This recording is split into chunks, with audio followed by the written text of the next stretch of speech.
связано с тем, что в моем значит, присутствии в районном ЦИКе появился неопределенный, значит, неопределенный в каком смысле, ни имени не знаю, ни фамилии не знаю, человек, который представился мне, я никто. Это, ну, как это никто? Ты что здесь, парень, делаешь? Что в ЦИКе ты копошишься в документах, фамилиях? Слушайте, вы поймите, не гражданин Абхазии сидит и сканирует списки абхазов, русских, армян, неважно, граждан Абхазии. Это что, где-то допустимо, это где-то вообще такое практикуется, я, честно говоря, не знаю. И вы знаете, я как раз таки вот этот парень бородатый, там первый раз на него мы с ним столкнулись. Я его выпроводил, выдворил из этого кабинета. И в моем обращении к можно я вас перебью? Не надо это за 2 недели было? Да, за 2 недели. Вы об этом проинформировали куда-нибудь? Официально нет, но я думаю, что официальное обращение по телеграм-каналу, по официальному, по СМИ, это было. Да, я обращался, ну, может быть, на тот момент еще не успели реагировать, но официальный был, да, официальное обращение к силовикам было и ЦИКу, в смысле, чтобы обратили на это внимание. Ну, недолго прошло, вы знаете, 5 числа нам позвонили, значит, мне позвонили на телефон, сказали, что обнаружен штаб некий, который за ночь до этого, ночью, значит, за день до этого, каким-то уговором или каким, я не знаю, как это вообще происходило, молодых граждан Абхазии, несовершеннолетних, 14-15-летних детей были задержаны за тем делом, что они срывали агитационные плакаты, значит, с столбу, но неважно, где это было поклеено. И в разговоре с этими детьми дети, значит, сказали, что вот нам вот некие, значит, граждане России с нами разговаривали, нас они наняли, они нам обещали денег в процессе, где эти люди, они сказали, вот в таком-то месте, там у них штаб, мы завтра утром идем за деньгами. Естественно, это все проследили, это было обговорено, там были родственники после всего этого, этих детей были приглашены на все это.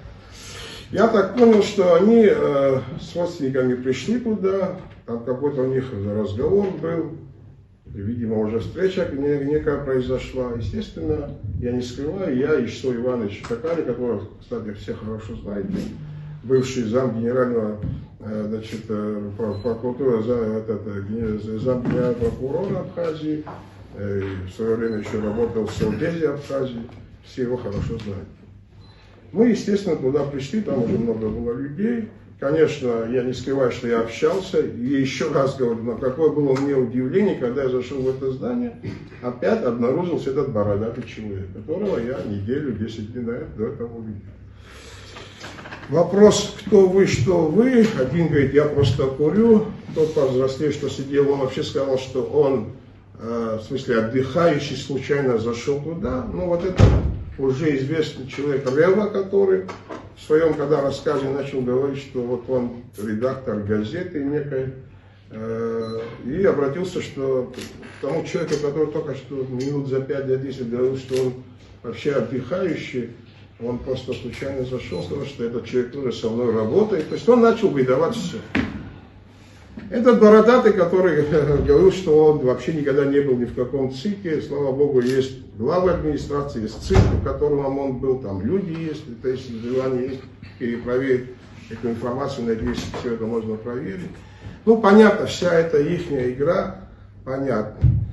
Ну, я, честно говоря, конечно, не настолько, знаете, что сумасшедший, что там стоят, там физически ими заниматься. Если то, что сегодня они вменяют, мне это сказали бы 30 лет назад, я сам, наверное, в это поверил бы, в их неуловку. Ну, поверил бы, 30 лет назад явно поверил. То, что они говорили, да. Но я, как государственный человек, представляющий власть Абхазии, хотят, не хотят, это власть наша общая, это наша общая страна, и кто как выглядит, это идет по имиджу Абхазии, поэтому мы все должны стараться быть, в всяком случае, придерживаться никаких правил и законов Республики Абхазия. Я, естественно, позвонил сперва в УВД, ребята приехали с УВД, потом я понял, что это, наверное, не совсем УВДшный вопрос. Мы попросили приехать, не я лично звонил, попросили мы ребят с увд набрать в СГБ, чтобы СГБ приехал. Правда, ребята сразу сработали, ребята пришли. Мы им, как говорится, их вручили нашим лингвистам, нашим ребятам. Единственное, мы сразу предупредили, все гаджеты, что мы возьмем, нам нужно кое-что просмотреть.